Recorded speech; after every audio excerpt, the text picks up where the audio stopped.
Hi again, everybody. It's time for your news break on Paper News 24/7. I'm Frank Phillips reporting. A visit to Brian Spear's office is enough to convince you that Hoosier get up and go, nothing is impossible.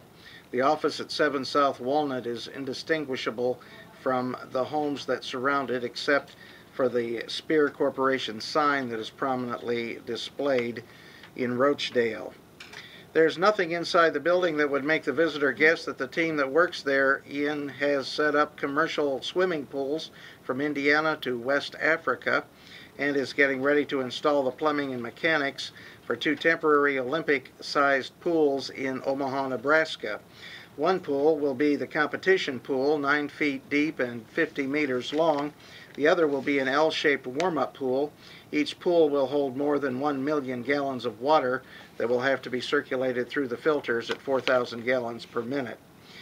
That's where Spear and his 12-person crew come in. The Spear team will install and operate the mechanicals, the plumbing and filtration system, just as they did inside Conseco Fieldhouse for the FINA World Championships in 2004.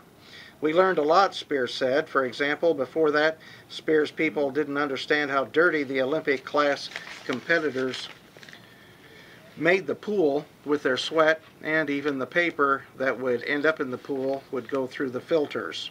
Spear's team will travel to Omaha the end of May and must have everything ready to go by June 25th when the Olympic trials begin.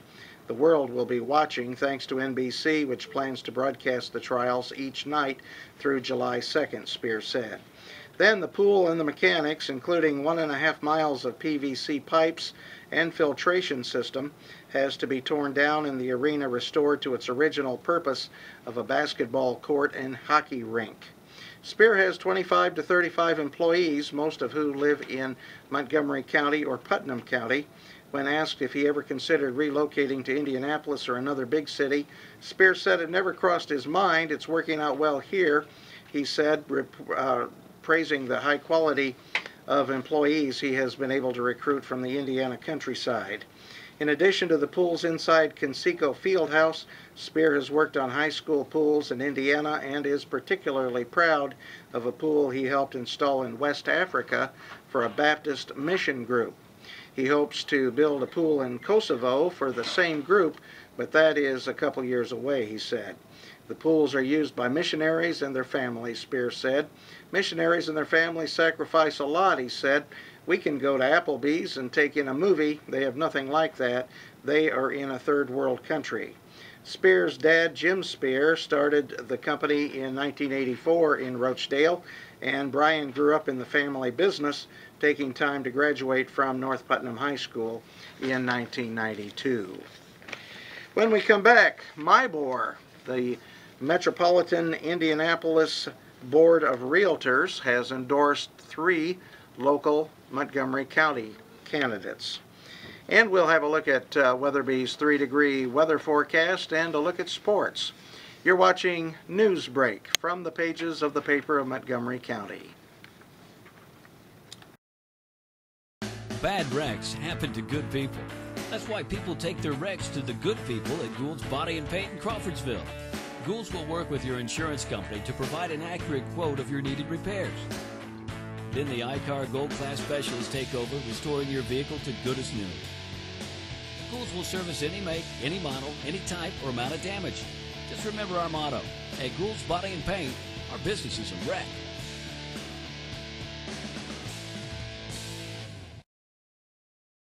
At Zon's Floor Covering, we don't offer washers, paint, or lumber. Floor covering is our expertise for your home or office. At Zon's Floor Covering, we offer luxurious styles of carpeting and realistic-looking vinyl patterns, and we do it better than anyone else. You'll fall in love with the possibilities at Zon's, all backed by professional installation, superior personal service, and our 3-year installation warranty. Stop by Zon's today and see why we want to be everywhere you are. And we're back. On Tuesday, MIBOR, the Metropolitan Indianapolis Board of Realtors Political Action Committee, announced endorsements of Montgomery County candidates in the May 8 Republican primary. There are two candidates seeking the District 1 County Commissioner seat, incumbent Phil Bain and David Christensen. There are two candidates seeking the District 3 County Commissioner seat, incumbent Terry Hockersmith and Deanna Durrett. There are three at-large seats on the council that are available and four candidates seeking those seats: Michael Plant, Aaron Morgan, Tom Utley, and Tracy Budd. My board has endorsed Durrett, Morgan, and Utley.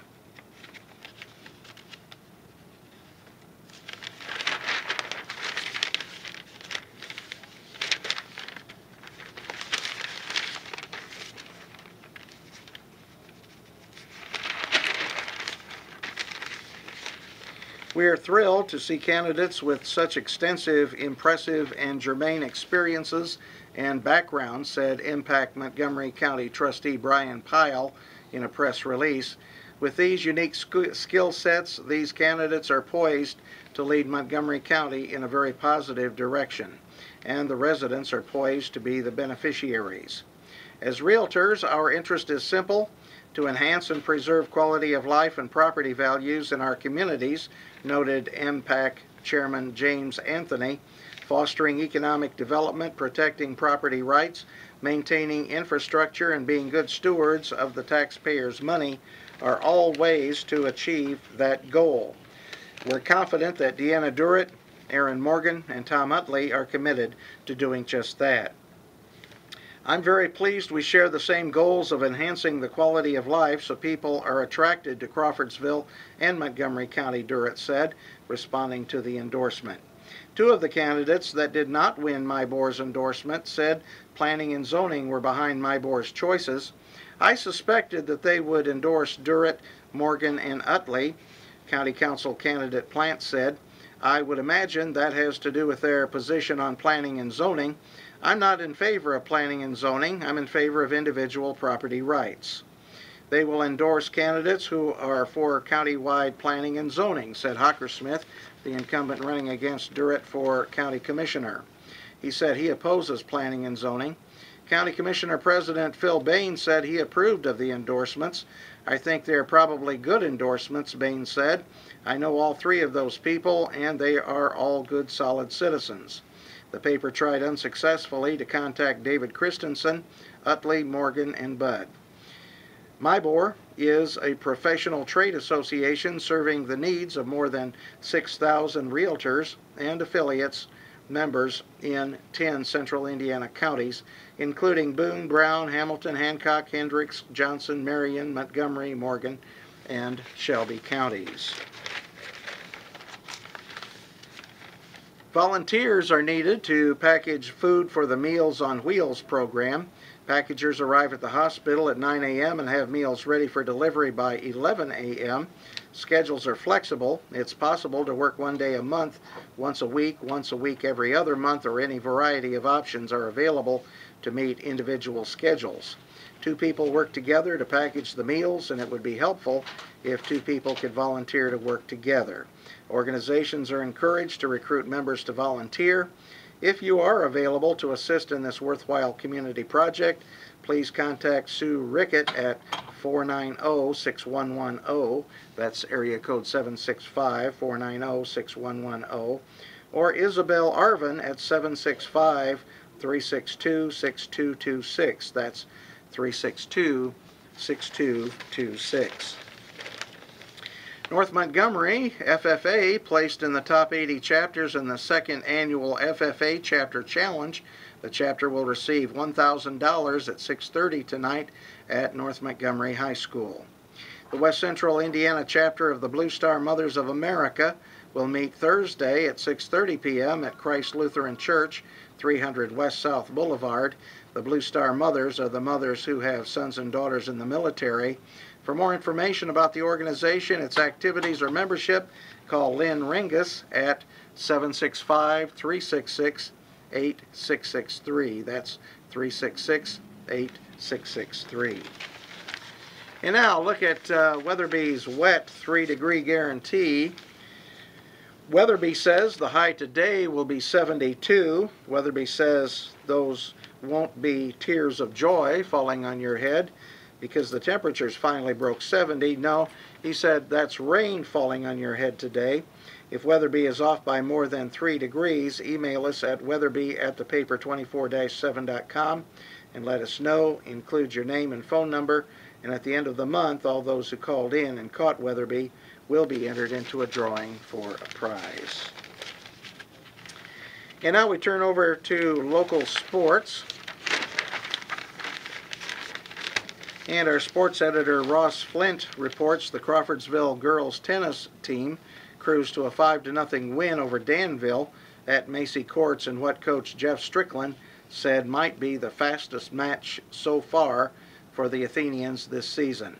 They played really well all the way through, he said. "We won all the varsity and JV, and that's exactly what we needed to do."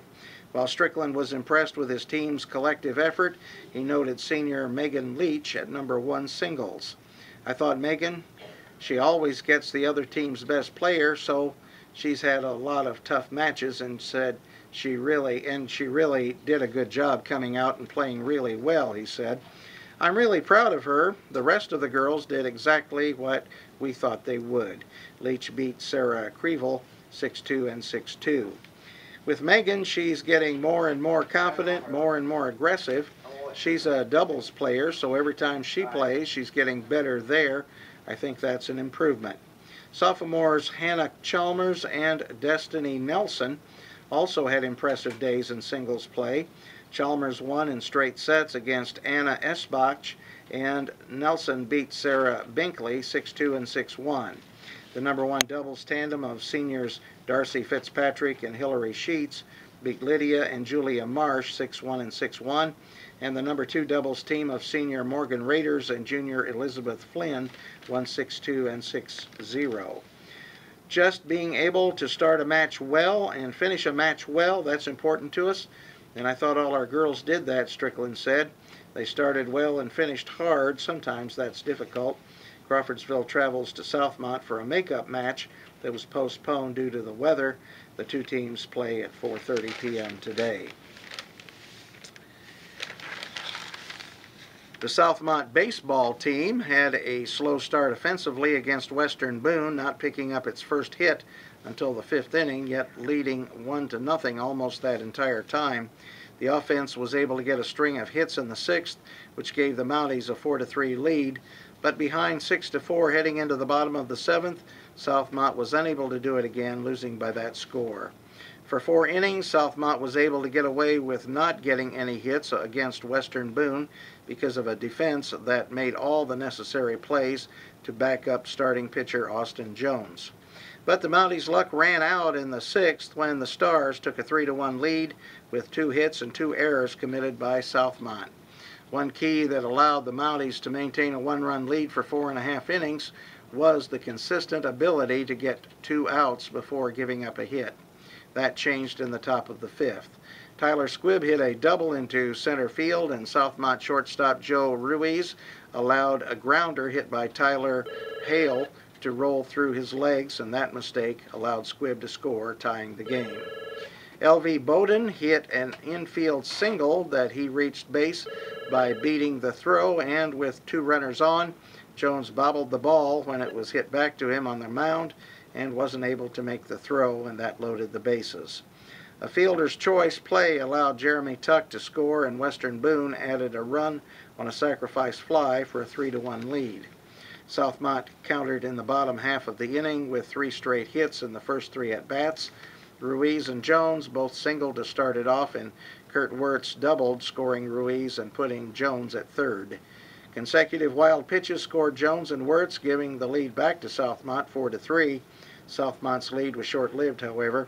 Leadoff hitter T.J. Wilson reached second base when catcher Devin Miller couldn't hang on to a third strike, and Miller's throw to first base sailed past the first baseman Dakota Davis. Jones was replaced on the mound by Brody England at that point. A ground out sent Wilson to third, and Braxton Porter stole second base after walking, putting 2 runners in scoring positions. Squibb singled, scoring both runners, and he later scored on a single by Bowden. With a chance to replicate the bottom of the 6th, Southmont was unable to do it. Cameron Remley struck out Austin Frederick hit a fly ball down the right field line that Squibb made a diving catch on, and Mitch Dane hit a grounder to the second baseman to end the game. Southmont finished with 4 hits in the game, the first on a single by Miller in the 5th, the other 3 in the 6th. Jones allowed 3 runs on 7 hits and finished with 2 strikeouts and 3 walks in 6 innings, plus 1 batter in the 7th. Southmont and Western Boone meet again at 5 p.m. Thursday at Western Boone. And Bob Cox reports, despite pitching 6 strong innings last night, Athenian senior pitcher Joel Hobson had to also play fireman when he was called upon to re-enter the game against Sagamore Athletic Conference rival Lebanon to record the last out in Crawfordsville 9-6 win over the Tigers. When Crawfordsville coach John Froge took Hobson off the mound in the 7th inning, the Athenians were leading 9-1. However, after Lebanon scored 6 runs off 2 Athenian relief pitchers, the score was 9-6 and the tying run was at the plate. Froge was then forced to re-enter Hobson to get the last out and extinguish the Tiger rally. Hobson responded and struck out Lebanon's Mason Schuller to keep Crawfordsville undefeated in conference play. Hobson was in control of the game when he was on the mound. The Athenian lefty finished the game by allowing only 1 run on 5 hits. Hobson struck out 7 Tigers and only walked 1 batter. And that's a look at your news, weather, and sports from the pages of the paper of Montgomery County. I'm Frank Phillips reporting. You have an outstanding day, won't you?